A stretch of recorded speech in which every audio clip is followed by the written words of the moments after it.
एक medical store का licence expire होने के बाद रिन्यूअल ना कराने पर क्या होता है? आपके मेडिकल स्टोर का लाइसेंस एक्सपायर हो गया, अभी आपने उसको रिन्यूअल नहीं करवाया है, तो उस समय अगर डीआई साहब आपके मेडिकल स्टोर पर छापा मार देते हैं, तो ऐसी स्थिति में क्या कार्यवाही की जाएगी? देखिए, सबसे पहली बात तो आपको बता दूं कि एक मेडिकल स्टोर का जो लाइसेंस होता है, उसका रिन्यूअल हर 5 साल पर होता है। अब मान लीजिए आपका लाइसेंस का 5 साल पूरा हो गया, अभी आपने उसको रिन्यूअल नहीं करवाया, ऐसे में डीआई साहब आ गए, तो क्या करेंगे? देखिए, अगर आपका लाइसेंस एक्सपायर हो चुका है, तो उसका सीधा-सा मतलब ये होता है कि अब आपके पास दवा बेचने और दवा खरीदने के लिए सरकारी आदेश या फिर सरकारी परमिशन नहीं है। मतलब सरल शब्दों में समझिए कि आपके पास अब लाइसेंस ही नहीं है।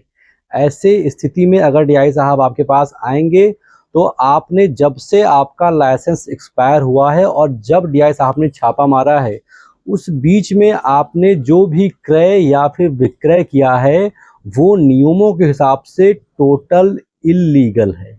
तो ऐसे स्थिति में डीआई साहब सबसे पहले तो आपके क्रय और विक्रय पर तुरंत ही रोक लगा देंगे। मतलब आप अब कोई दवा खरीद नहीं सकते हैं और कोई दवा बेच नहीं सकते हैं।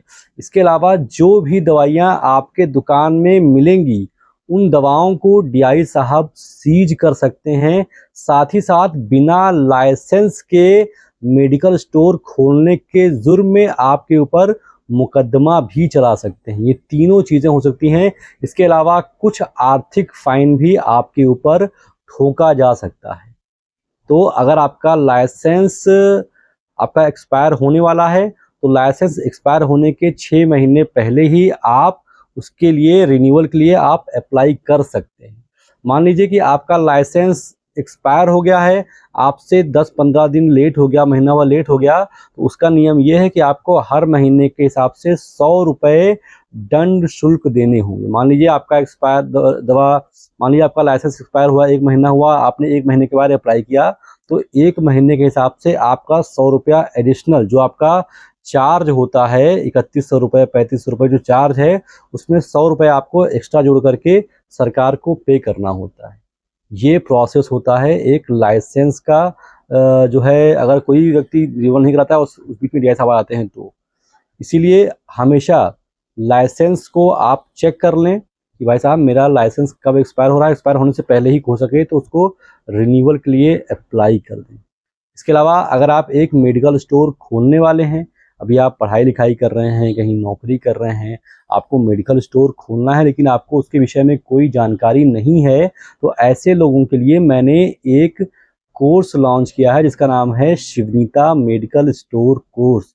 इस कोर्स में मैं आपको बहुत आसान भाषा में बताता हूँ कि मेडिकल स्टोर खोलने के लिए ड्रग लाइसेंस कैसे बनता है, कौन-कौन से डॉक्यूमेंट्स लगते हैं। इसके अलावा आपको मेडिकल स्टोर खोलना है तो आखिर आप पहली बार वो कौन-कौन सी दवाइयाँ हैं जो मँगा करके अपने मेडिकल स्टोर में रख लें और अपना मेडिकल स्टोर शुरू करें। अज्ञानतावश अधिकांश लोग ओवर स्टॉक कर लेते हैं, जिसके वजह से उनकी ज़्यादातर दवाइयाँ 6-8 महीने के बाद एक्सपायर होना शुरू हो जाती हैं और लॉस लग जाता है। तो मैंने इस कोर्स में आपको बताया है बाकायदा कि आप 300-400 दवाओं की लिस्ट बना दे रखी है कि आप ये दवाइयाँ खरीद करके अपना मेडिकल स्टोर शुरू कर सकते हैं।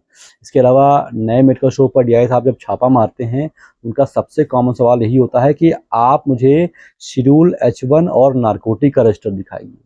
और अधिकांश लोग शेड्यूल H1 और नारकोटिक का रजिस्टर दिखा नहीं पाते हैं और अच्छी खासी फाइन झेल लेते हैं।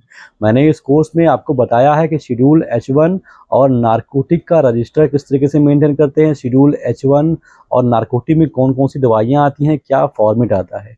इसके अलावा बहुत बड़ा हद इसके अलावा लोगों का बहुत बड़ा हेडेक होता है, मैं डॉक्टर साहब का पर्चा कैसे पढ़ूँगा? मैंने इस कोर्स में आपको बताया है कि एक डॉक्टर साहब का पर्चा किस तरीके से पढ़ते हैं। इसके अलावा आपको मेडिकल स्टोर खोलना है, तो आपको बनाना पड़ता है रैक काउंटर। मैंने बहुत सारे लोगों को सुना हुआ है कहते हुए कि यार रैक काउंटर बनवाते हुए मेरे से ये बहुत बड़ी गलती हो गई या फिर मुझे इसने लूट लिया।